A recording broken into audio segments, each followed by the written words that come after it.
Okay, so in the last session, we have discussed all the psychiatry part. We have covered all the pharmacology, the physiology, pathology, everything. And from today, we start the renal section, okay? So first you have the renal embryology. And so let's discuss how the kidneys are formed. Okay, so first you have three structures, okay? In the embryology part, you have three structures, the pronephros, mesonephros, and the metanephros. Okay, the pronephros, it forms, it is the earliest part in your kidney. Okay, actually it do not take part at all in the formation of kidney. Okay, it just at a very initial part. Okay, this filtration thing in your body is done by this pronephros. Okay, in the week 4. Okay, and then it degenerates. Okay, as you can see, these are the degenerating pronephros. Then forms the mesonephros. Okay, and this is the part which forms your kidney. Okay, it function as the interim between this kidney, okay, for the first trimester, and then it degenerates. Okay, and and contribute in the formation of the male genital system. Okay, the mesonephric duct or the Wolffian duct that you guys know. Okay, this is the mesonephros actually. Okay, it forms some part of your kidney. Okay, in females it degenerate into the Gardner's duct. In males it forms the a part of the male genital system, which is your Wolffian duct. Okay, which we'll discuss later in the next chapter. Okay, so that was the mesonephros. Then you have the metanephros, and it is the permanent part. Okay, it appears in the 5th week of the gestation. Okay, and it forms your kidney then. Okay, and the nephrogenesis is continued up to the 36th week of the gestation. Okay, you have two structures. One is the ureteric, but all these pronephros, mesonephros, metanephros, they form two structures. One is the ureteric bud, and second is the metanephric mesenchyme. Okay, this ureteric bud is formed by the mesonephros. Okay, and it forms all the structures from the collecting duct up to the ureter. Okay, so from the collecting duct, okay, and from collecting duct, all the calyces, then the pelvis, and then the ureter. All these structures are formed by the ureteric duct, and it is derived from the mesonephric duct. Okay, then you have the metanephric mesenchyme, which is formed by the, of course, this metanephros. Okay, it formed the structure from glomerulus up to the DCT. Okay, so all the structures that you study from the glomerulus up to the DCT that include or the PCT, the descending loop of Henle, ascending loop of Henle, and the DCT. All these structures are formed by the metanephric mesenchyme. Okay, which is a mesenchymal tissue. Okay, so that was about these two structures, the ureteric bud and the metanephric mesenchyme. Okay, then you have some, this ureteric bud, it induces the development of this metanephric mesenchyme. As you can see, this is this ureteric bud, and this is the metanephric mesenchyme. Signals for the development of this metanephric mesenchyme, it initiated into the ureteric bud. It determined what structures and how these structures will be formed in my metanephric mesenchyme. So if an aberrant interaction happens, if the ureteric bud forms and an aberrant type of interaction happens, this can lead to a dysplastic kidney. Okay, so the ureteric bud interacts with the tissue. Okay, it induces the differentiation and formation of all this metanephric mesenchyme. If the aberrant interaction happens, it can lead to the malformations of the kidney. Okay, the multicystic dysplastic kidney, renal agenesis, and all these things. Okay, then you have the ureteropelvic junction, and it is the last part to canalize. Okay, as you can see, this is the kidney and this is the ureter. You have a pelvis here. Okay, and you have a ureteropelvic junction, and this is the last part to form or to canalize, you can say, right? So and this part has a very high, you can say, what do you call it? I'm forgetting the name. What is the opposite of elasticity?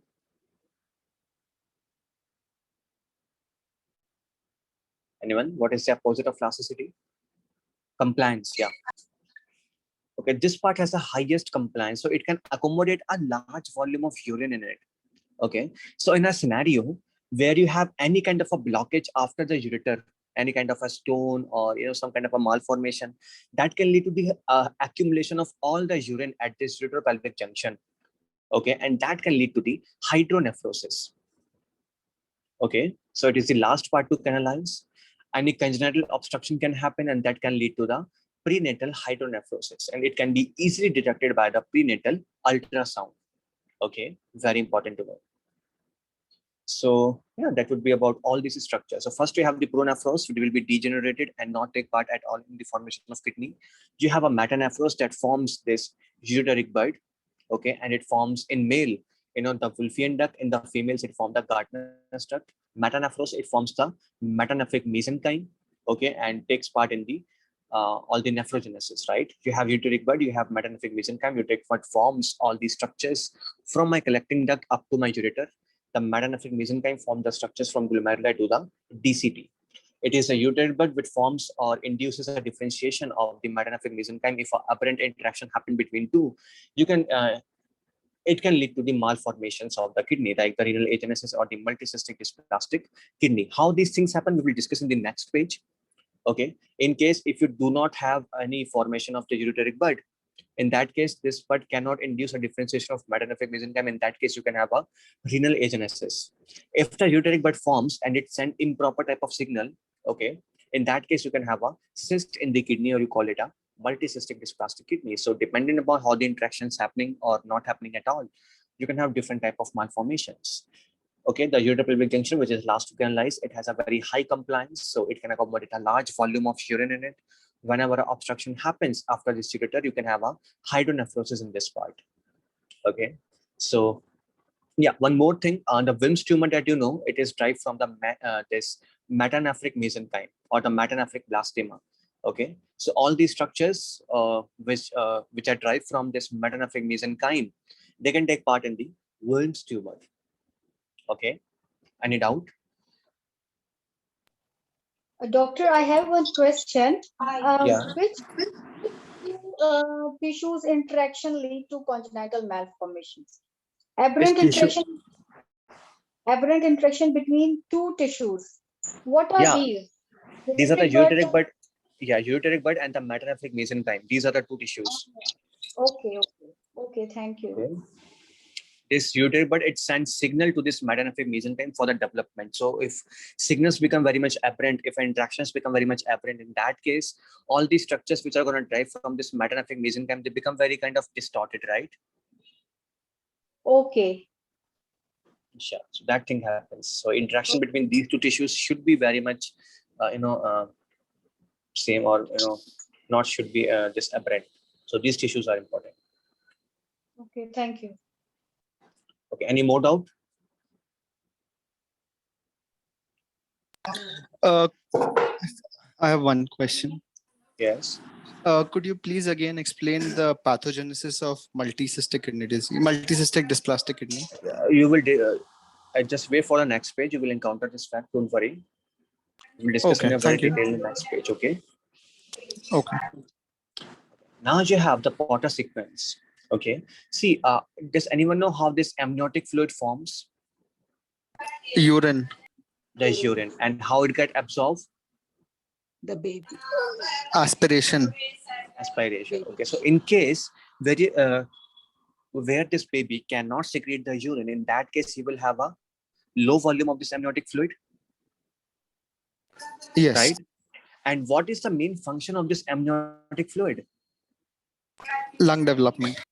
Lung development, that is a one function, and to maintain the shape of the fetus so that the to provide body a cushion to the baby, right? Okay, so Yeah. two functions. One is the lung maturation, and second is to provide the cushion to the fetus, right? In case where any kind of obstruction happen in the urinary pathway, and this fetus cannot cannot do the urination, in that case, the volume of this amniotic fluid will decrease. In that case, two things gonna happen. One is the loss of the cushion, and second is the lung hypoplasia. Okay, the maturation of lung won't take place. Okay, so one thing is the oligohydramnios that will happen, and due to this oligohydramnios, two more things gonna happen. One is all this cushion, all this loss of cushion can cause to the abnormal shape of the bodies. Like the patient can have a limb deformities, like a club foot. What is we will discuss later. Okay, facial abnormalities can occur. Okay, the fetus can get a low set of ears. Okay, retrogenitia, as you can see. Okay, the jaw will shift it backwards. Okay, this is a backward shifting of your jaw. The retrognathia can happen. Flattened nose can happen. Okay, compression of chest. Okay, this thing can, so all these things, a deformed body parts will form. Okay, you will have a low set of ears, limb deformities, hand, foot, club foot, retrognathia, flattened nose. All these things can happen because of loss of cushion. Okay, and second thing, the baby cannot aspire the fluid now, and as a result the lungs won't maturate and patient will get a pulmonary hypoplasia. And because of this pulmonary hypoplasia, this fetus will get a respiratory distress, and that can lead to the death of the fetus.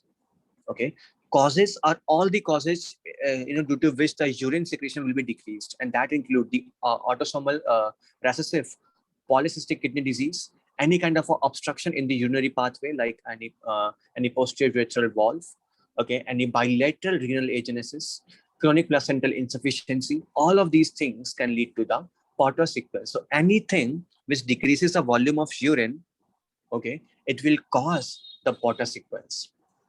Okay, certain drugs like the ACE, ARBs, they can deform your kidneys. Okay, and that's why these drugs are very much highly teratogenic and should be avoided in the pregnancy. Okay, they can lead to the Potter sequence also. Okay, so yeah, that was about it. So things include the pulmonary hypoplasia, oligohydramnios, twisted face, twisted skin, extremity defects, and the renal failure in utero. That thing you will see in the Potter sequence. And if you have some kind of obstruction, patient can will also get the hydronephrosis. So that could be easily detected on the kidney also, right?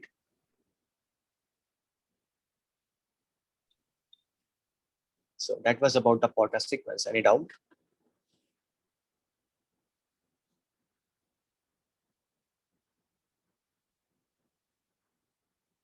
No. Okay. So remember the drug names, all the dietary drugs like the ACE, ARBs, okay, all this autosomal distress is a polycystic kidney disease, obstructive uropathies like any urethral valves, any bilateral renal agenesis, okay, chronic placental insufficiency, all these things can lead to the Potter sequence. And does anyone know how this chronic placental insufficiency occur?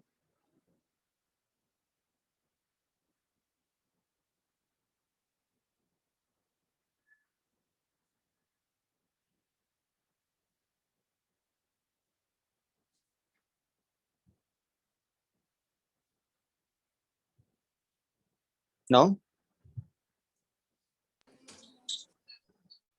Is it poor development of the placenta? I'm not sure about it. You ever heard about this preeclampsia, right? Yeah. Does anyone know the pathogenesis of this preeclampsia? Why it is happening? Release of factors. Release of what factors and from where? I'm not sure about the release of factors from the placenta. Yeah, in case of a preeclampsia, the placenta is malformed or not properly formed, and as a result, you will have this placental insufficiency, and as a result, the fetus hypoxia happens. Placenta will release all the anti-angiogenic factors and decreases the pro-angiogenic factors, and as a result, the mother will have the preeclampsia. Okay, so you can get a chronic placental this disease in the preeclampsia. Okay, the chronic placental insufficiency. It is a reason of the preeclampsia. Okay. Yes. So do know all these risk factors, do know all these drugs, know all these symptoms, and please note it is a sequence. It is not a syndrome. Okay, it is a sequence where one malformation or one maldevelopment can lead to other abnormalities also. Here you can see this loss of fluid in the amniotic cavity. It is leading to all these developmental defects and all this pulmonary hypoplasia, right? So a sequence is happening here. Okay, first is the loss of fluid. Okay, then the loss of cushion will occur, and that can lead to the abnormal development of all these limbs and other areas of the body. That can lead to development of pulmonary hypoplasia. So a sequence is forming, right? Yes. And that's why this disease is known as the Potter's sequence. You will be asked later, okay, what is the difference between a sequence and a syndrome and other things? Okay, so do know this. This is a Potter sequence. Any doubt? No, thank you. Okay. Then you have the horseshoe kidney. Okay, just horseshoe kidney happens whenever the inferior poles, as you can see, it is a superior pole of the kidney. This is the inferior pole of the kidney. So this horseshoe kidney happens whenever the inferior pole of the kidneys, remain attached or fused. You can say when the kidney fuses from the lower pole, you call it a horseshoe-shaped kidney. As you can see, this is a C shape, right, appearing as a horseshoe shape. Okay, you guys know that the kidney formation happens in the pelvis. Okay, and then from the pelvis in the interuterine life, the kidney will ascend and reaches the flank regions, right? Yeah. And does anyone remember all the branches of this abdominal aorta? The celiac artery, then you have Superior mesenteric. the pituitary Inferior. artery, you will have the branches to the renal arteries, right? The renal branches, then you have the inferior mesenteric artery, right? And finally the two branches which are the Gonadal. no, not the gonadal, yeah, the gonadal also, but the terminal branches of my abdominal aorta. Common iliacs. Yeah, common iliac arteries finally. Okay, so while descending from pelvis to the abdomen, okay, the kidney need to pass this inferior mesenteric artery. Okay, now see, if the kidneys are remaining attached to the lower poles, they can stuck in this inferior mesenteric artery, as you can see, right? Yeah. And if the kidneys got stuck in the inferior mesenteric artery, can they ascend upwards? No. No, and that's why they will remain low in the abdomen. Okay, so in the horseshoe-shaped kidney, what you will find, first of all, you will have this horseshoe-shaped kidneys, of course. Second thing, the kidneys got stuck in the inferior mesenteric artery, and that's why they cannot ascend upwards. So you will see a low lying kidneys. Okay, renal insufficiency can occur. All those conditions, totally asymptomatic, but it can increases the risk of stones or any obstruction or any infection or renal cancer. All this risk will be increased. Okay, because of the recurrent stones, patient can get this pelvic pain. Okay, because of recurrent infections, patient can get all this the this, incontinence, urgency, and other things, right? So it will increases the risk of having obstruction, increases the risk of stones, infection, and renal cancer. When you do the MRI or the CT of the patient, you can see here that this kidney is stuck here in the inferior mesenteric artery, right? So they can ask you the location of this scan. It is near the inferior mesenteric artery because this is a side where the kidney is stuck. As you can see, this is forming a horseshoe shape like that. Okay, you can even palpate the kidneys lower in the abdomen, not in the normal location in that case, right? And now, because all these kidneys are very low lying, okay, the vessels will also form very differently, not like a normal renal vessels. Okay, you will have a multiple renal arteries in that case. Okay, so two possibilities can occur. Either one is the lower implantation of these renal arteries, or second is the formation of multiple renal arteries. So if you encounter a patient while doing any kind of a surgery to the abdomen and you feel that the patient is having a multiple arteries to the kidney, you must know that this could be a case of horseshoe-shaped kidney. This case could be associated with some trisomies like the Turner syndrome, the trisomy of 13, 18, and 21. They can also lead to the horseshoe-shaped kidney. So remember all these risk factors. The Turner syndrome, trisomies 13, 18, 21, they can lead to the horseshoe-shaped kidney. That can lead to a renal failure also ultimately very early in the life. Okay, the kidney will be low-lying, stuck in the inferior mesenteric artery. They cannot ascend upward. Patient will have this horseshoe-shaped kidney on the CT scan of the patient. That was about horseshoe-shaped kidney. Any doubt? Could you once again repeat the surgery and vessels thing? See, because this condition is totally asymptomatic most of the time, you can find it incidentally while doing any operation on the abdomen or while doing any CT scan or MRI of the patient, right? So while doing surgery, two things you can encounter. One is the low implantation of the renal, because these kidneys are very low lying, right? So the renal arteries must be low lying in order to supply the kidneys, right? Right. So this is the first possibility, either the low implantation of the renal arteries. Second possibility is the formation of multiple renal arteries. The renal arteries at their normal location, but you have some other arteries also supplying my this horseshoe kidney. Okay. Yeah, okay, cool. So Thank you. malformed renal arteries will be seen on the surgery of the patient. Okay, so our surgeon should keep this detail in so, in their mind while operating a patient with any horseshoe-shaped kidney. Okay, while doing any kind of aneurysm surgery or anything like that. Okay, they should keep in their mind if the patient is having a horseshoe kidney, the renal arteries must be kind of abnormal type, not a normal one. So by lying, while you can say while blocking them while doing any surgery, you must keep this detail in their mind. Okay. Yeah, thank you. So any more doubt on the horseshoe-shaped kidney? Please ask.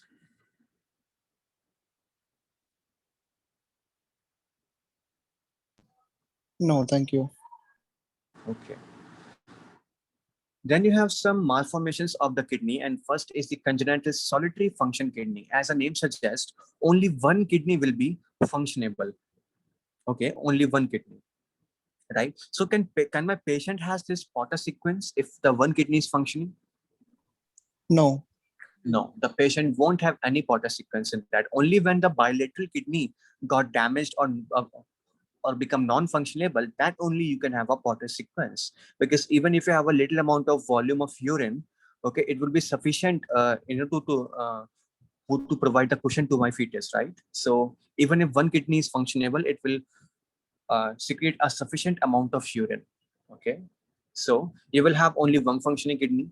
This condition could be asymptomatic, and whenever one kidney died or become infunctionable, the second kidney must be undergo the hypertrophy in order to compensate for the loss of function. So what you can see is the hypertrophy of the kidney. The remaining kidney will become very much enlarged. Okay, anomalies in the congenital kidney are common and often diagnosed with this prenatal ultrasound.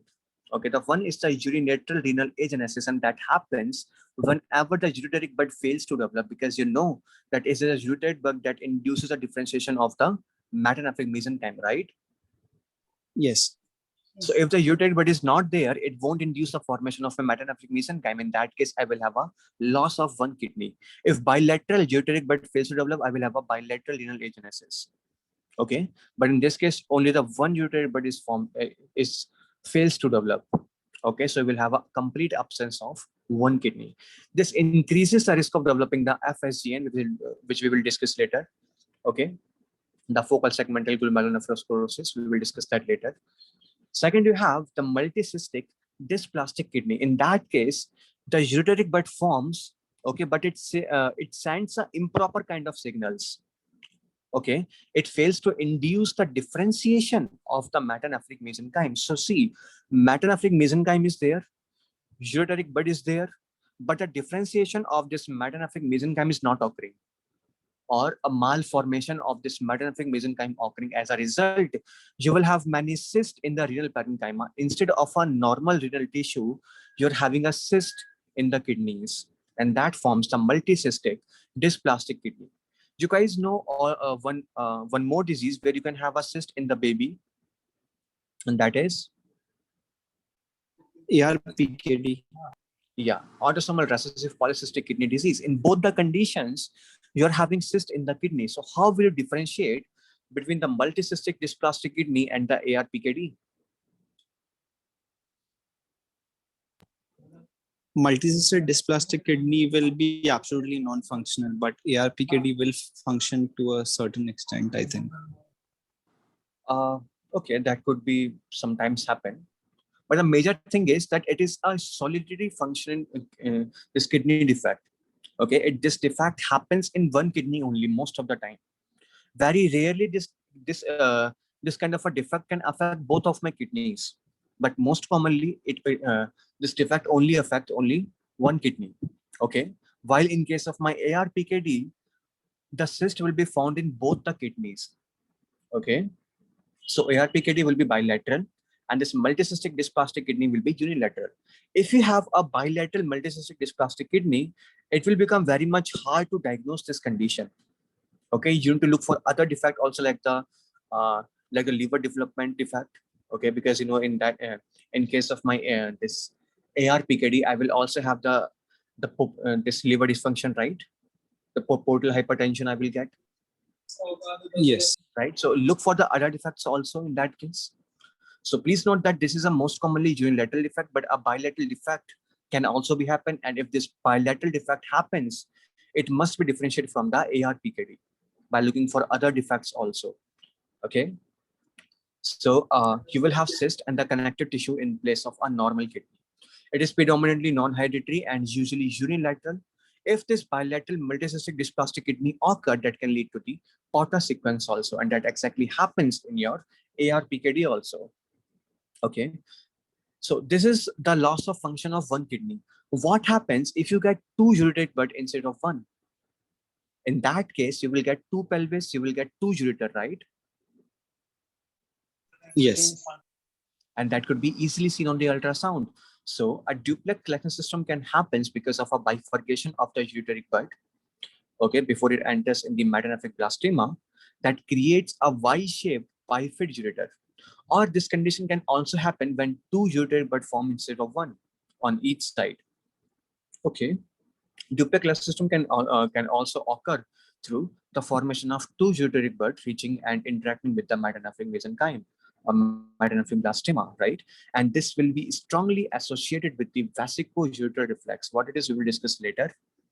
Okay, it can also lead to the ureteric obstruction and increases the risk of developing the UTI. Okay, so in case of any doing the ultrasound of the fetus, what you will see, this is the kidney, let us say. Okay, and instead of having a one ureter, the patient will have two ureters like that. Okay, you will see the two ureters entering one kidney on either of the side, right? This is the duplex collecting system. Okay, patient will have an increased risk of developing the UTI, obstruction, or the vesico-ureteral reflex. Okay, Yes. so any doubt on the congenital solitary functioning kidney or the duplex collecting system? No, thank you. The third one is the posterior urethral walls. Okay, and as the name suggests, the walls will be present in the urethra. Okay, whenever the walls are present in the urethra, the urine cannot pass from my urinary bladder into the urethra, right? Yes. Yes. See, Yeah. this is my kidney, this is my ureter. The ureter will enter into the urinary bladder, and from urinary bladder, it is the urethra, okay, which takes the urine. Okay, all this urinary bladder will drain all the urine into the urethra, and then and it is secreted from the body. So if any kind of a wall form, as you can see, let me zoom it. As you can see, if the wall here is formed, okay, then the urinary bladder cannot empty the urine into the urethra, right? Right. And if the urinary bladder cannot empty the urine into the urethra, what can happen? One thing. First is you will have the Porter sequence, because you will have a loss of all this amniotic fluid. Okay, and the reflux of all this urine will happen backwards. Okay, and it will be a bilateral reflux. So both the kidneys, both the right as well as the left kidney, they will get the hydronephrosis. Is that okay? Yes. So what you will get, one is the obstruction due to a wall formation. Okay, you will get a bilateral hydronephrosis, and because now the fetus cannot secrete the urine, they will get the Porter sequence also. Patient will get the oligohydramnios. Okay, you will also get a dilated or thick bladder wall, because all this urine volume is increasing in the urinary bladder. The pressure inside the urinary bladder will be increasing. So the hypertrophy of the muscles of all these uterine muscles will occur, and that can lead to the thick wall of the bladder on the ultrasound. Okay, it is a most common cause of bladder outlet obstruction in the male infants. Okay. Okay. Now, you can also have an obstruction in the ureter also. Instead of urethra, you can also have some kind of a obstruction in the ureter. In both the conditions, you will get the hydronephrosis, right? In both the conditions, you will get this flank pain and abnormal type of kidney. So how will you differentiate between a unit between this ureteric obstruction and the urethra obstruction?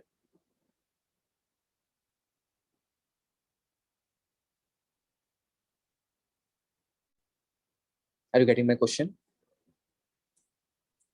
For stone, you get the flank pain. For the urethral, no No, I'm flank pain. not just a stone. Any kind of a obstruction, any kind of a stenosis, or anything can happen in the ureter also, right? Like Yeah. same as that of urethra. If Bladder any kind of a distension. valve formation, how will you differentiate between an Bladder obstruction in the distension. urethra? Yeah. And urethral obstruction, there will be bladder distension. Okay, that is the first thing. You will get a bladder Okay. distension. Okay, and Yeah, but in ureter, no. You can, And there's no urine outflow. okay, second, and what about the Mm, hydronephrosis? okay, that will be Hydronephrosis hydronephrosis. only present proximal to the obstruction like that. Yes, exactly. And so, what is the difference between a hydronephrosis of any obstruction in the ureter or the obstruction in the urethra? And ureter it will be unilateral, and urethra will be bilateral. Exactly. Whenever you have any obstruction in the urethra, the hydronephrosis will be bilateral. Both the sides will be affected. If you are having any obstruction in the ureter, the unilateral hydronephrosis will occur. Okay, like if you have any defect in the ureteropelvic junction, because as the FA suggests, because this is the last part to canalize, most commonly, this obstruction happened in the ureteropelvic junction, right? yes. So if an obstruction in the uteropelvic junction occur, that can lead to a unilateral hydronephrosis, while an obstruction happens in the urethra, that can lead to a bilateral hydronephrosis. Bladder distension will be there. Okay, a pain in the lower part of your abdomen will occur. Okay, and in case of my obstruction in the ureter, no bladder distension will occur. Okay, the volume of urine will be decreased in the obstruction of the urethra, but in the obstruction of ureter, no volume decrease of urine will see. You will have a normal fetus. Okay, the Potter sequence can happen in the urethral valve defect, but no Potter sequence happen in the uretero-pelvic junction obstruction. Okay.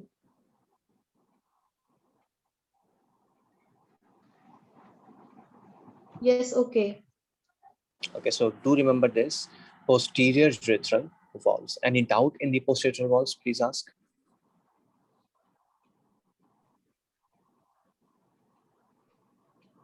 No, thank you. Okay. Then you have the vasicoureteral reflex. Okay, see, you have some angle in the ureter and the bladder. Okay, the part where this ureter enters into the urinary bladder, you have an angle. Okay, and that angle prevents the backflow of the urine. Okay, whenever you have a urine, as if I just let me draw it.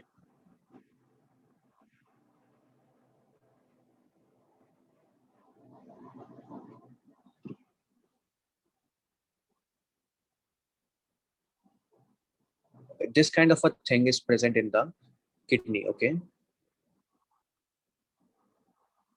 so urine can easily flow from here to from the urethra to the urinary bladder, but whenever the bladder is full or whenever the bladder is contract, okay, this valve, as you can see, it is protecting the backflow of the urine. Okay, it will closes. Okay, and it will prevent the backflow of the urine. In the scenario where this angle between the urinary bladder and the urethra is increased, okay, or this urethra will become this ureter will become very much perpendicular to my urinary bladder, the urine can be easily backflow into the ureter again, right? Yes. And that is the cause of the vasicoureteral reflex. Whenever the backflow of the urine happens from the urinary bladder into the urethra, you will call it a vasicoureteral reflex, and it happens because of a change in angle between the urinary bladder and the urethra. Okay, this oblique angle will prevent the backflow of the urine, but when the angle become more perpendicular or increased, that can lead to a vasicoureteral reflex. Because of this reflex in the urine backwards, the patient will have a distension of the ureter. Patient will have a distension of the uteropelvic junction. Okay, the kidneys will be filled with the urine, and you will get a hydronephrosis. Okay, so one thing is the hydronephrosis because of this pressure hypertrophy. Okay, all these pressure induced changes, patient will get a atrophy of the upper and lower pole of the kidney. That is the important thing. Whenever you have a backflow of the urine because of a because of a vesicoureteral reflex, you will have a atrophy of the upper and the lower pole of the kidney, and rest all the area of the kidney will become very much abnormally shaped or damaged or scarred. Okay, so you will have a cortical atrophy mostly in the upper and the lower pole. You will have a dilation of all these calyces. You will have a you will have a dilatation of all this uteropelvic junction, which you can easily see on the ultrasound of the patient also. Okay, and because of this damage in the kidney, the patient will also have the hypertension. Okay, and if this vesicoureteral reflex is uncorrected because of this high pressure, patient can also have a loss of nephrons because of this dilation of all these tubules of the kidney. Patient will also have a loss of nephrons too, right? Patient will have a recurrent UTI also. All the infections which is involving a urinary bladder that can and they can be easily reached to the kidney. Okay, so recurrent UTIs will be there. Increased risk of pyelonephritis will happen. And please note, a presence of vesicoureteral reflex is must in order to get a pyelonephritis from the UTI. The patient will have a UTI, and that can lead to a inflammation in the kidney also, right? And to get the infection reached to the kidney, a presence of this vesicoureteral reflex is must. Okay, so whenever you encounter a patient, it will always be a teen patient having a recurrent history of UTI. You will perform the ultrasound. What you will find is the scarring of the kidney. You will find atrophy of the upper and lower pole. Hydronephrosis will be seen. Recurrent UTI will be there. Okay, flank pain will be there. Fever will be there. So all these things will be present in the vesicoureteral reflex. They will ask you the pathogenesis of this disease, and there is the increase in the angle between the urinary bladder and the oblique and this ureter. As a result, all this urine will be backflowing into the ureter and then reaching to the kidney. Is that okay? I have a question. Yes. As the hydronephrosis will be unilateral or bilateral? It depends Or if this defect is unilateral or bilateral. If only one-sided angle is changed, then it will be unilateral. If both the side angle will be changed, and then it will be bilateral. Okay. okay, another question is bladder distension the main cause for the angle defect? Whether Bladder distension is the main cause for the angle defect. sorry, I didn't understand. The angle defect will result from the bladder distension mainly. The angle defect. Yeah, will result from bladder distension mainly. So I'm not understanding what you're asking. You can please type it. You can she's please type asking it. Bladder distension is because of angle. Okay, defect. bladder distension you're asking, right? I'm asking if the angle defect is caused by bladder distension.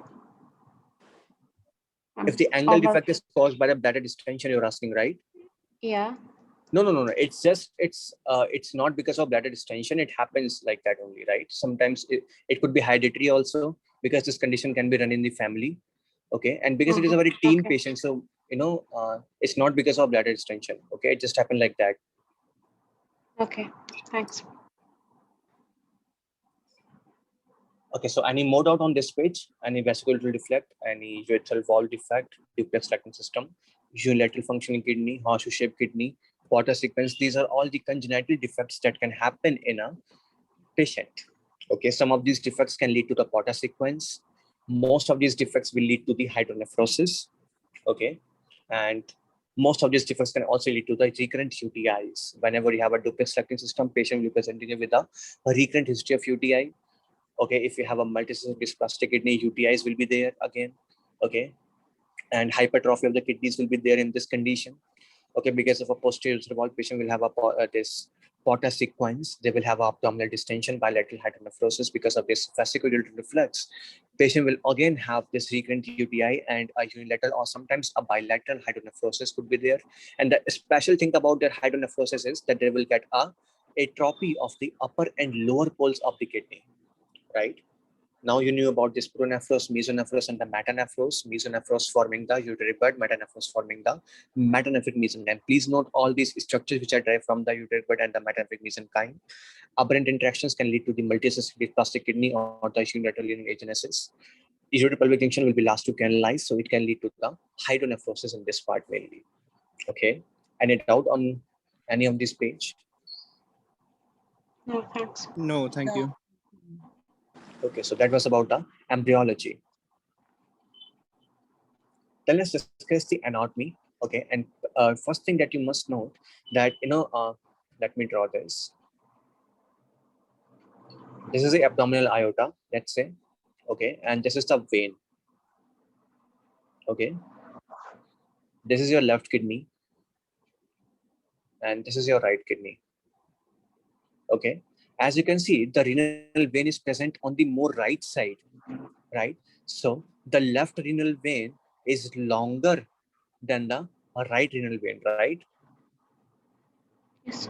Yeah. And that is the reason why you mostly take the left kidney for the donation, because this left kidney has a longer left renal vein. Okay. Yes. Then second thing you must note about all the blood supply to my kidney. First, you will have the renal artery. Okay. The renal artery will be divided into segmental arteries that can reach to a different calycines. Okay. Then you have the interlobar artery. Okay. This interlobar artery, as you can see, these are the interlobar arteries. Okay. These interlobar arteries will gives up branches. These are known as interlobular arteries. Okay, so this is the main renal vein. This renal will be divided into a segmental, the renal artery will be divided into a segmental arteries. The segmental arteries will be divided into the interlobar arteries. These are the interlobar arteries. The interlobar arteries will give the arcuate branches. These are the arcuate branches. Okay. This arcuate branch will give another branch known as the interlobular artery. And now this interlobular artery will give the afferent arteries. Afferent artery reaches to an individual glomeruli. Please turn off your mic. Okay, so this where were we? Yeah. So the interlobular artery will give up the branch known as the afferent arterioles. And see, these are the arterioles. So they can be easily constricted, they can be easily dilated. They determine how much a resistance to the blood flow should be given, right? Yes. Okay, so do remember whenever any kind of a vasoconstricted agent is given or a vasodilatory agent is given, they will always act on the afferent arterioles, because these are the sites where the constriction and the dilation of my vessels can occur. Okay, arteries, they do not constrict or dilate. These are mainly the arterioles that provide the resistance. Okay, so finally we'll get the afferent arterioles supplying individual glomerulus.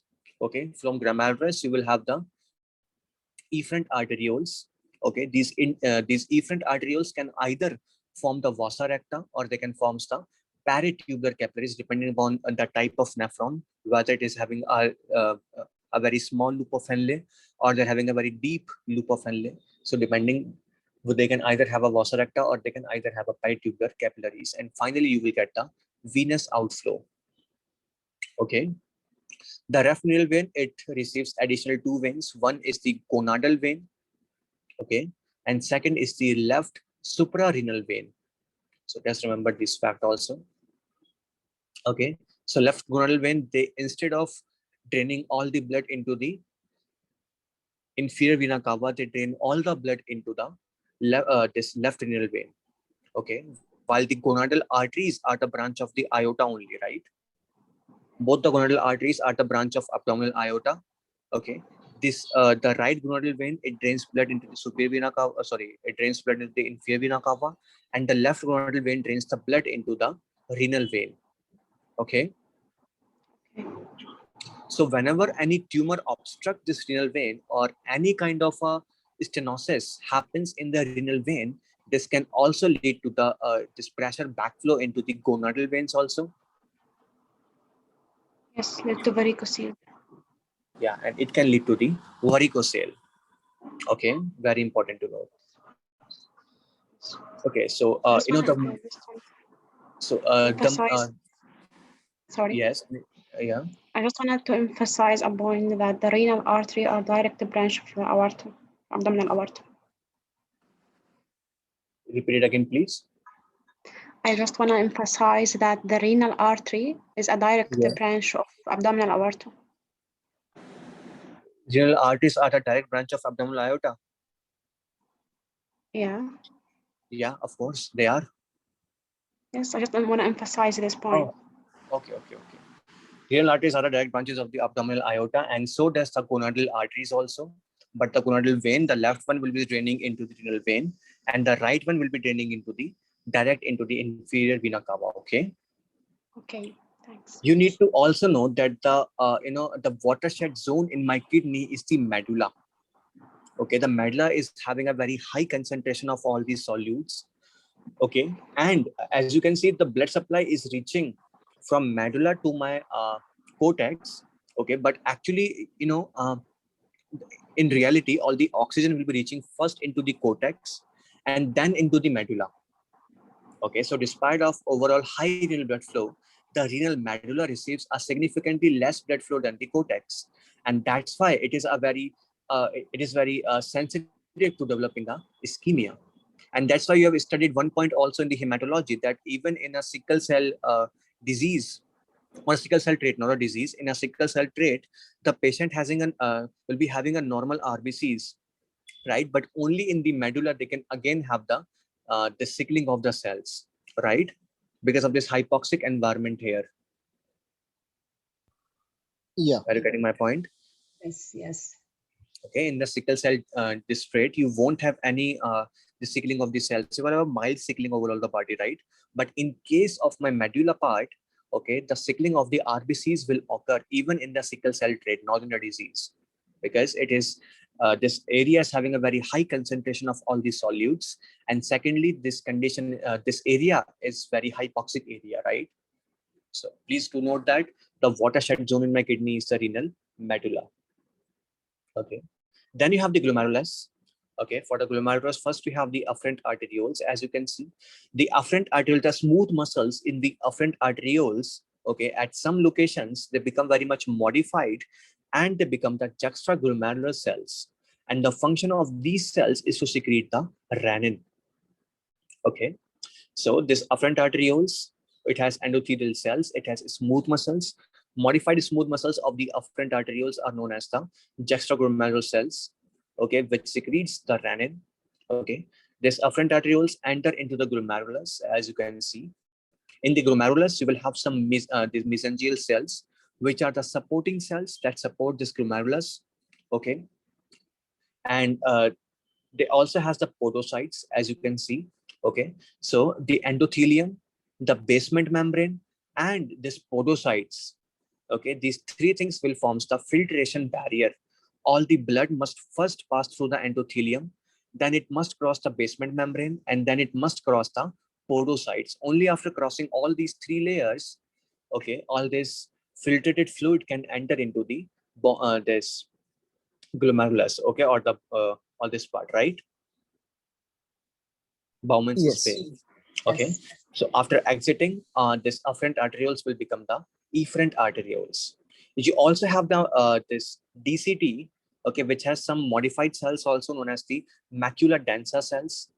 The function of these cells is to know the concentration of the sodium. It sensitizes the concentration of the sodium. Okay, and whenever you have a low sodium delivery to the DCT, these cells will become activated.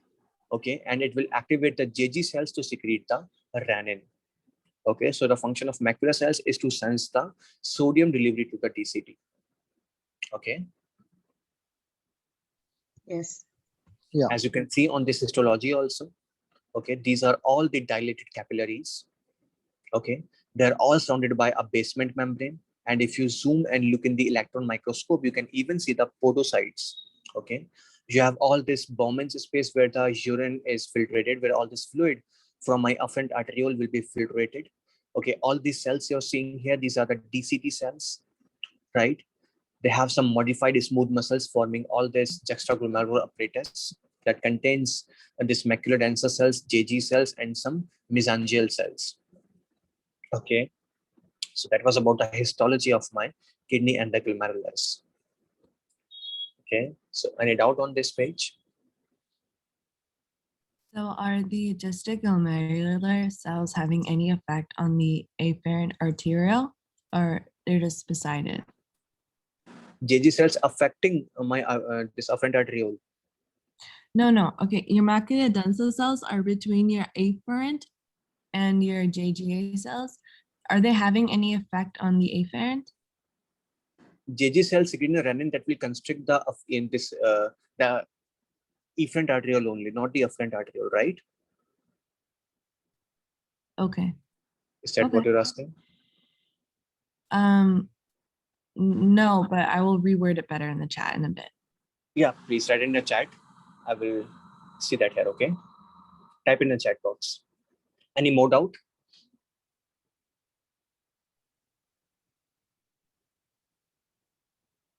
No, thank you.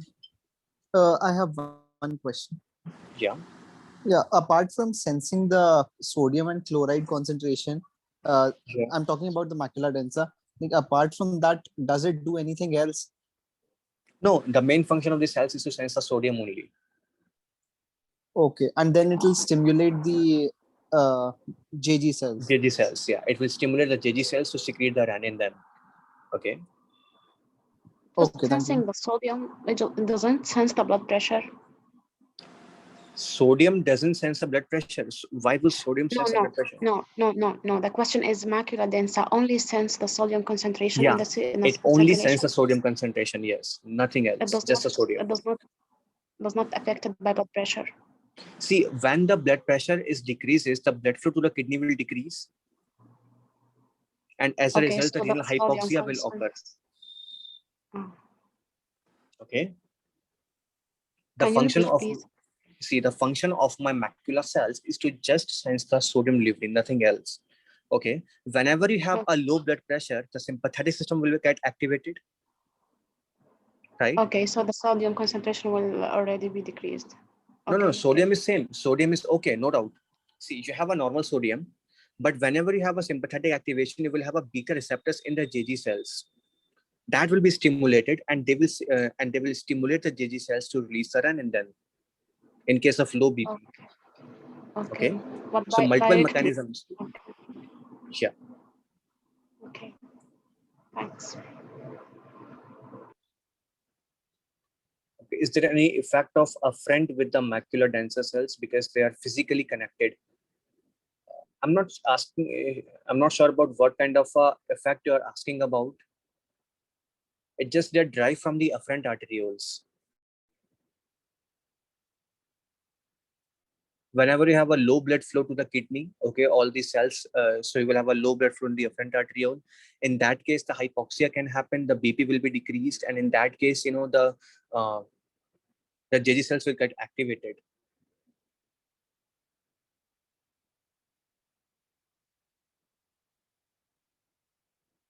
Macular denser cells are developed from the DCT, not from the afferent arterioles. JG cells will be developed from the afferent arterioles.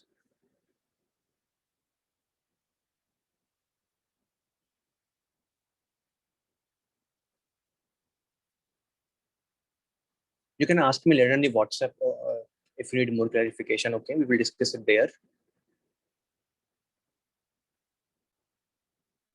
Okay. Now you have the course of uterus, very important topic. Okay.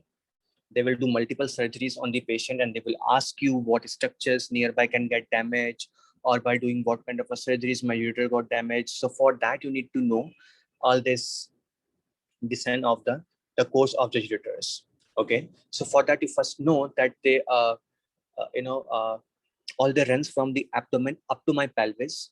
Okay, from there they will cross multiple structures. Okay, first they will run behind my gonadal arteries, that means posterior to my gonadal arteries. Then they run anterior to my iliac artery, the common iliac artery. Okay, and they run posterior to my uterine artery in the females, or the vas deferens in the males. As you can see, posteriorly to the vas deferens in male and posteriorly to the uterine artery in the females.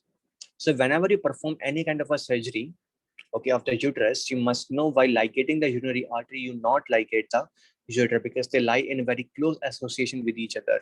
Okay, so while ligating the artery, make sure you do not ligate the ureter also. So while performing the surgery, you can also damage the ureters.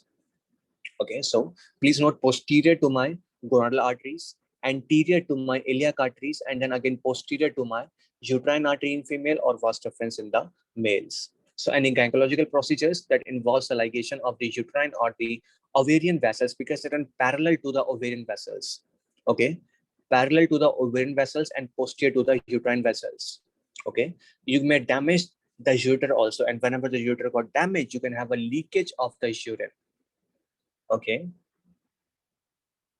The bladder contraction compresses the intravesical ureter and it will prevent the uterine reflux. Okay. You will have you should know the blood supply of the ureter.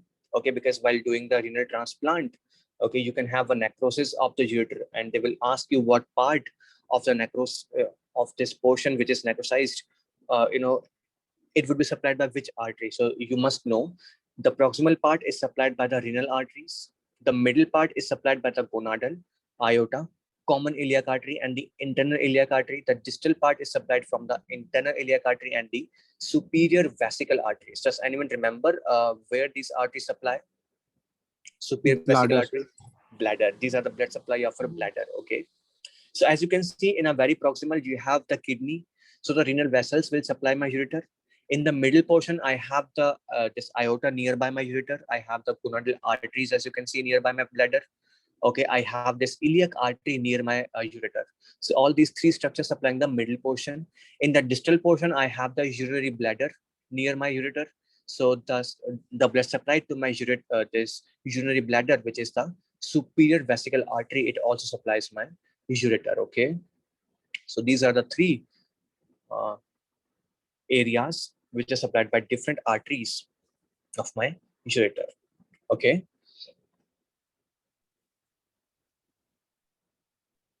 Yeah. Yeah.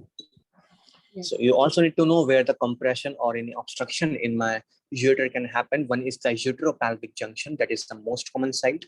Then you have the pelvic inlet, okay, where the ureter enters into my pelvis. It can get a compression or any obstruction there. And then the uterovesicular junction. Okay, this means this part where the ureters enter into my bladder. Okay, so these are the three most common locations where the obstruction to my ureter can happen, and that can lead to a unilateral or a bilateral hydronephrosis. Unilateral. Unilateral hydronephrosis. Okay, not a bilateral. So that was about the course of my ureter. Any doubt? Please ask.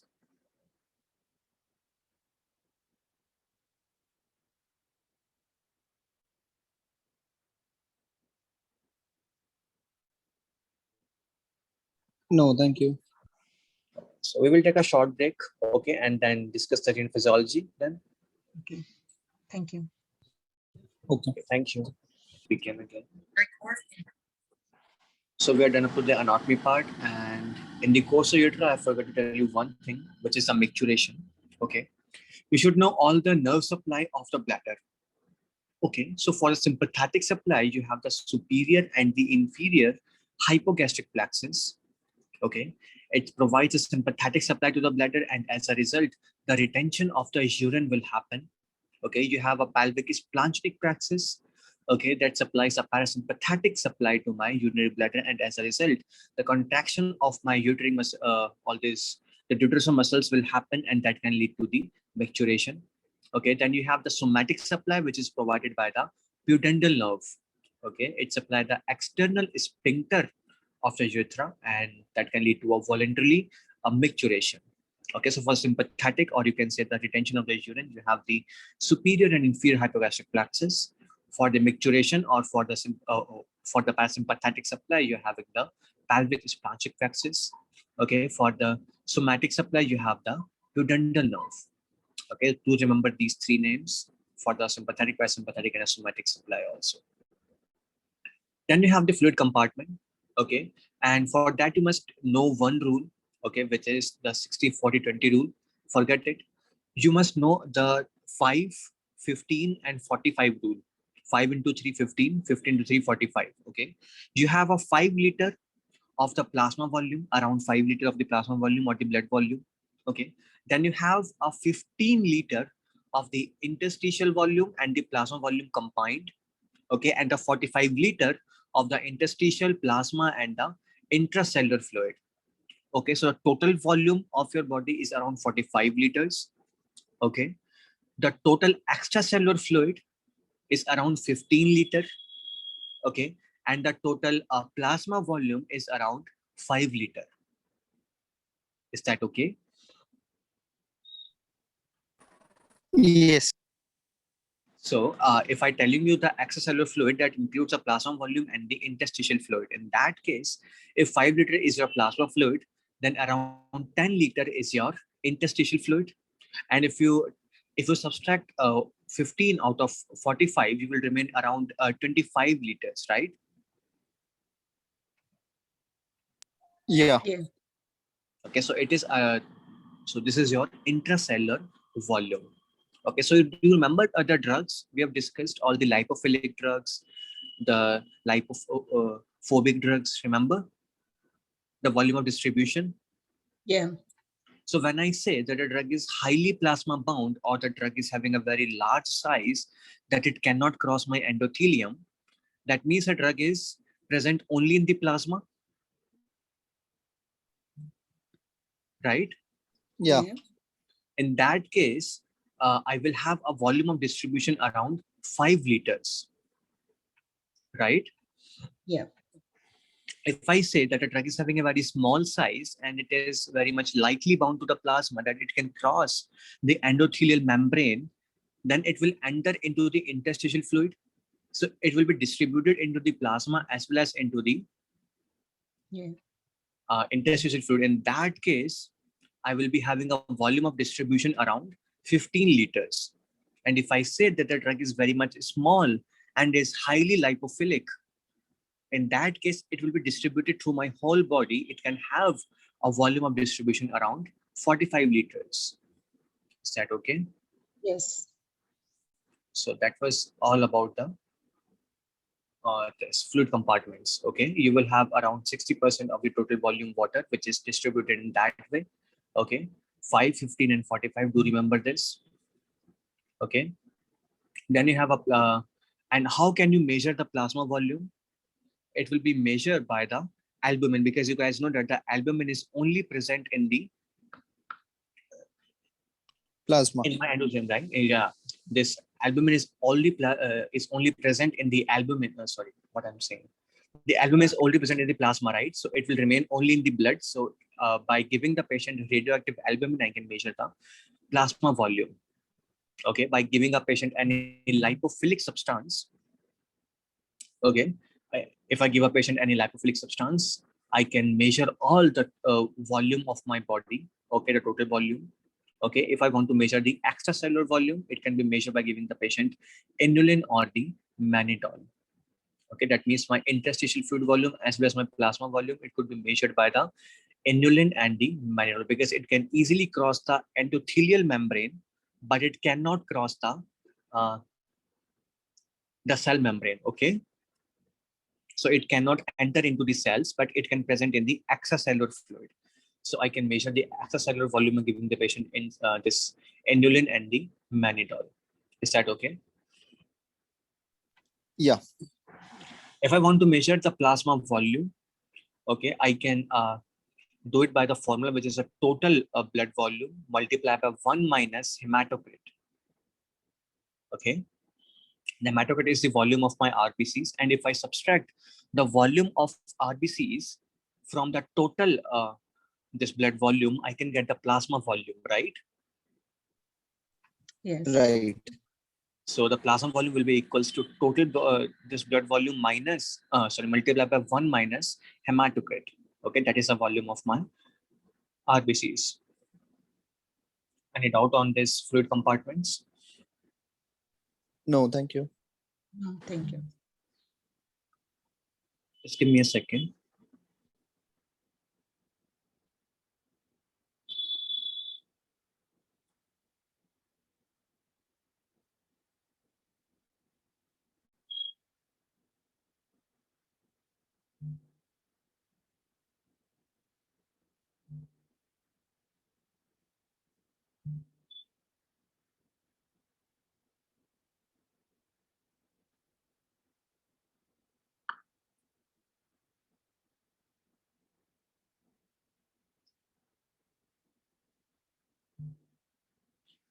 Then you have the glomerular filtration barrier.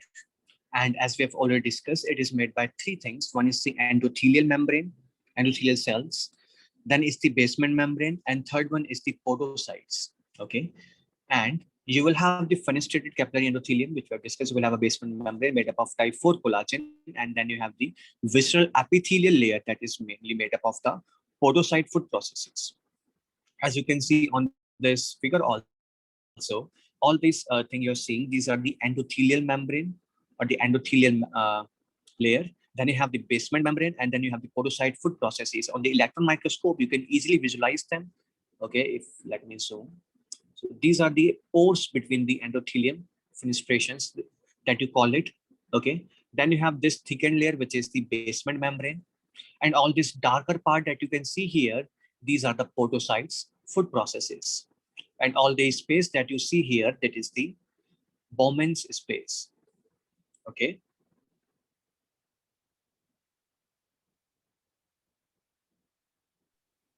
Are we good? Yes. So they will give you this kind of electron microscopy of the patient by giving you some kind of a defect, and they will ask you to identify this kind of a defect. Okay. They will they will give you some kind of immune complex deposition. They will ask you where the complexes are being deposits, what defect patient can have, the nephrotic syndrome or the nephrotic syndrome. So do remember, these are the fenestrations. Okay, these dots that you're seeing, these are all the endotheliums.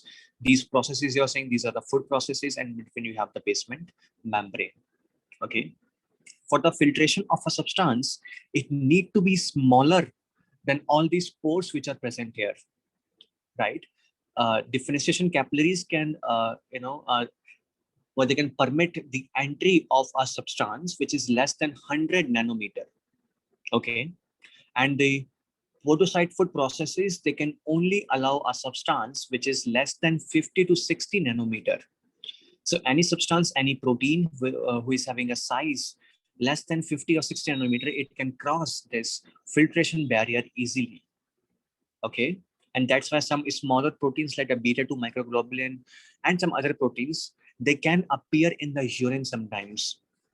Okay, if their amount is increased, because they can be filtered in the GFR, although they should be 100% absorbed, but any kind of a absorption defect happens, or if the protein level become too much, like in case of multiple myeloma, in that case you will have an appearance of all these proteins in the urine. Okay, because they can easily cross the this barrier. Okay. Yes.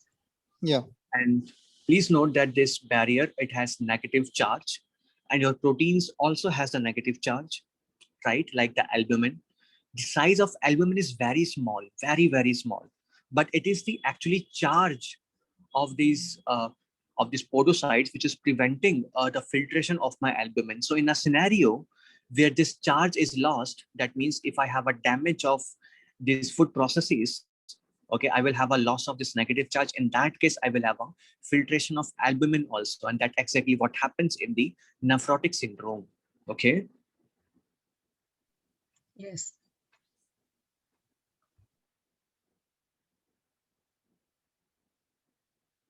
Any doubt on the previous page? No, thank Okay. Then you have the renal clearance, and that is the volume, and we have discussed that already in the renal, in the general pharmacology, right? And I told you that the volume of plasma, see, it is the volume actually. Okay, so the volume of plasma which is cleared of the substance I have given, that is the clearance. Okay, and the formula is basically the output of the substance, the concentration of the substance in the urine, or sorry, the amount of the substance in the urine, which is a concentration of the substance in the urine multiplied by urine flow, divided by the plasma concentration of the substance. And as you can see, if you have a too much concentration of substance in the plasma, you will have a low clearance. Okay, so the clearance will be equals to the concentration of that substance in the urine multiplied by the flow of the urine, and that is a rate, liter per minute or milliliter per minute, and you have this concentration of the substance in the plasma then. Okay. If this clearance is less than the GFR, in that case, the substance is reabsorbed in the kidney.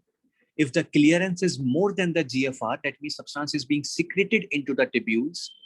If the clearance is equal to the GFR, in that case, no substance is either absorbed or secreted. Is that okay? Yeah. Because if you have a more clearance, that means more substance was present in the urine than the GFR. That means this substance must be secreted into the tubules. If you have a low clearance, that means the concentration of that substance in the urine was lower than the GFR. In that case, it must be reabsorbed. If this is equal to my GFR, that means it is neither absorbed or neither secreted.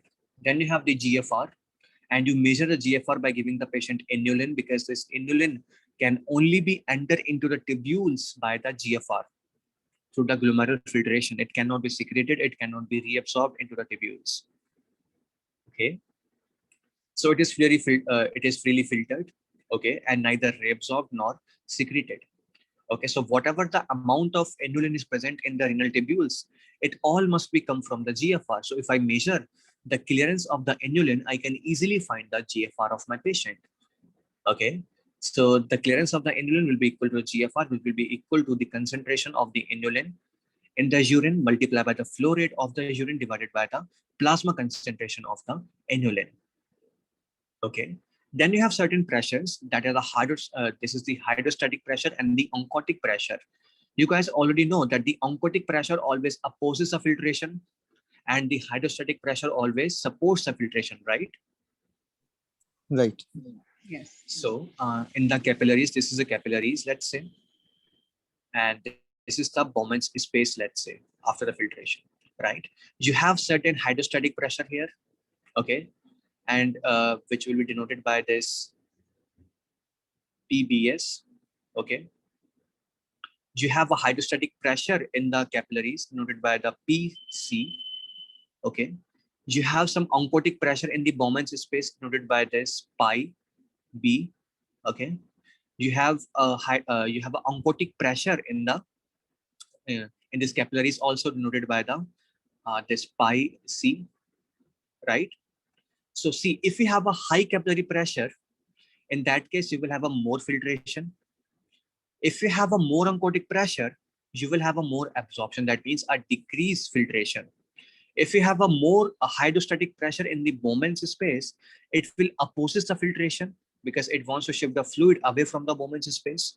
If you have a more oncotic pressure in the Bowman's space, it will cause more filtration of the fluid. Is that okay? Yeah. So if I want to draw a net flow of my filtration, okay, that means it will be equals to the filtration coefficient K multiplied by all the factors which are promoting the filtration, that are hydrostatic capillary pressure, right? That is a PC.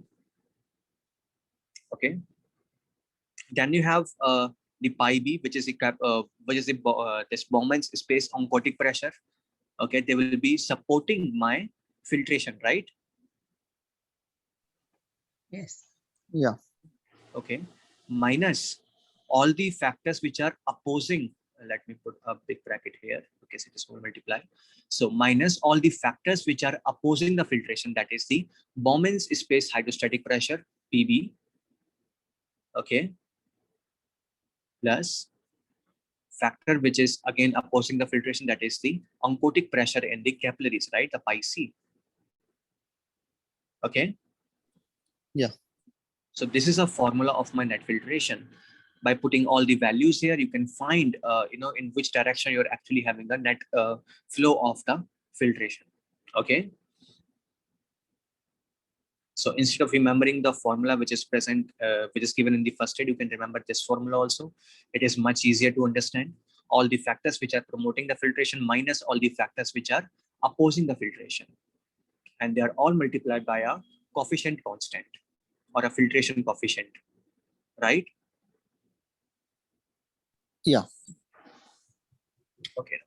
as you can see on this graph, okay, this is a GFR and this is the plasma concentration of the creatinine, because you know that the clearance of this inulin or the creatinine also, either you can use the inulin for the GFR or you can use the creatinine for estimating the GFR. Both of these substances neither secreted nor absorbed in my tubules. Okay, actually what happens is some amount of creatinine is secreted in the tubules also, but it is a very minor amount. So it slightly overestimate my GFR, but you know, it is kind of approximate my GFR. Okay. So I can either measure the clearance of inulin or I can either measure the clearance of creatinine to find the GFR. Okay. Now, because you know that the plasma concentration, whenever the plasma concentration of the creatinine is high, I will have a low clearance, right? Yeah. So if I have a low clearance of this creatinine, I will have a low GFR. Yeah. Because as you can see, it is inversely proportional, right? The clearance is inversely proportional to the concentration, plasma concentration, right? So if I have a more plasma concentration, I will have a low clearance. If I have a low plasma concentration, I will have a more clearance, right? Yes. Okay. Yeah. So whenever the plasma concentration of the creatinine rise, it suggests that I'm having a low GFR, right? Yes. Yes. Okay. Right. That is the important thing. So as you can see, whenever you have a rising value of creatinine, that means you're having a low GFR. That means you're having a failing kidneys. So whenever you have a kidney problem in which you are damaging your kidney, you will have a high creatinine value, and that suggests that your kidneys are not able to clear the creatinine, and that means you're having a low GFR or a failing kidney. Okay. Okay. Yeah. That is important. And whenever you have a half value of the GFR, that means a normal GFR is around 100. Whenever you have a shift of the GFR from 100 to 50, you will have a double value of this creatinine. The normal value of the creatinine in your body is around 1. Okay, which is Around 0.8, 0.9. yeah, around Right. 1 you can say. Yeah. In the Less than graph, 1. yeah. In the graph, it would be like here, right? Yes. And it corresponds to the 100 GFR. Whenever you have a shift of GFR from 100 to 50, as you can see, that these Yeah, it will values go drop. double. So for every half in the for every whenever this GFR goes half, you will have double the concentration of creatinine. From 50 to 25, you will have an increase in the concentration of this creatinine from 2 to 4. And similarly, from 25 to 12.5, you will have a concentration of creatinine from 4 to 8, right? Yes. So initially, you're having a drop of GFR of around 50, but you're having just a rise in 1. Then you're having a drop of around only 25, and you're having an increase in the 2. Then only in 12.5, you're having an increase of around 8, right? Yes. Yeah. And second thing, the amount of this creatinine in your body is also dependent upon your muscle mass. If you're a patient who is very muscular, who is having a very high muscle mass, then by default you will have a high creatinine levels, right? Yes. Yeah. And for a patient who is very lean, who is having a very low muscle mass, he's having a very low clearance. He's having a No very low plasma concentration creatinine. of the he's having a very low plasma creatinine. Okay, so do you remember this Yes. fact also? Okay, so that would be all about the creatinine and the clearance of it. Please note it slightly overestimate the GFR because it is slightly secreted in the tubules. Okay, if you have a high, if you have a muscular patient, you will have a high creatinine. If you have a very lean patient, you will have a low creatinine in them.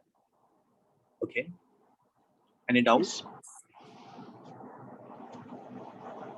Thanks. No. No, thank you. So every time the GFR halves, the serum creatinine will goes double. Then you have an effective renal plasma flow, and please note it is the plasma flow, not the blood flow. Okay, how much plasma is being delivered to my kidneys, I can easily determine it by checking the clearance of the para-aminohippuric acid, which is the PAH. Okay, it is first, whatever the amount of PAH enters into my kidney, it all will be secreted into the kidneys, from the kidneys. Okay, so I will first get the GFR. I will first get the entry of this substance in the tubules by the GFR, and then all of the amount, the remaining amount, will be secreted into the tubules. So out of, if I'm having around 1 gram of this substance in the kidney, okay, in my renal plasma, okay, then all this 1 gram will be excreted from my body. So whatever the amount of PAH goes into the kidney, it all will be secreted. So by measuring the clearance of this PAH, I can easily measure the effective renal plasma flow. Is that okay? Yeah. The 20% of this substance will be secreted by the GFR, will be entered into tubules by the GFR, and then rest of the 80% will be secreted into the tubules by the cells. Okay, so by measuring the clearance of this substance, I can measure the effective renal plasma flow. So this effective renal plasma flow will be equals to the concentration of this substance in the urine multiplied by the volume divided by the plasma concentration of the PAH. Okay, you guys already know the formula of this renal plasma flow, which is plasma will be equals to blood flow multiplied by 1 minus hematocrit, right? Yes. Right. So I can measure the blood flow will be by this formula, which is renal blood flow will be equals to plasma flow divided by 1 minus hematocrit. Okay. Yes. So by Yeah. measuring the clearance of this hippuric acid, I will measure first the effective renal plasma flow, and then I will use this formula to find the blood flow to my kidneys. It is usually 20 to 25% of my cardiac output. So you can see the kidneys are receiving a very high amount of blood, but still my medulla portion is very hypoxic as compared to the cortex. Okay, that is important. And this effective renal plasma flow, it always underestimates the true renal plasma flow slightly. Okay, it is very slight because some amount of this hippuric acid is always remaining there, right? So it underestimates it. By this creatinine, it slightly overestimates it. Okay, do note this also. So any doubt on the effective renal plasma flow? No, thank you. So do note, the body will always maintain this creatinine at around 1.1. So in a patient who is very muscular, okay, in order to get a constant 1.1 creatinine, they must have a high clearance of the creatinine, right? A muscular Yeah. patient. Yeah. In that case, they will have a high GFR because the clearance of creatinine will be equal to GFR. So a muscular patient, by default, they have a high GFR. Then a lean patient who is having a low creatinine, because if they have a low creatinine in their blood, then they must have a low clearance of the creatinine, right? So they must be having a low GFR also. Okay. Okay. Yeah. So the individuals who are having a very high muscle mass, they will be having a high clearance. They will be having a high GFR. Individuals who are having a low muscle mass, the lean patients, they will have a low clearance of the creatinine and they will be having a low GFR to maintain it on 1.1. Okay. So do remember this fact also. Any doubt on this page? No, thank you. Guys, I got an emergency just now and I really have to go for that. So it would be okay if we stop it here. Yeah, sure. Thank you so much, everyone. I really appreciate that. Thank you so much. Take care. Thank you so Take much. care.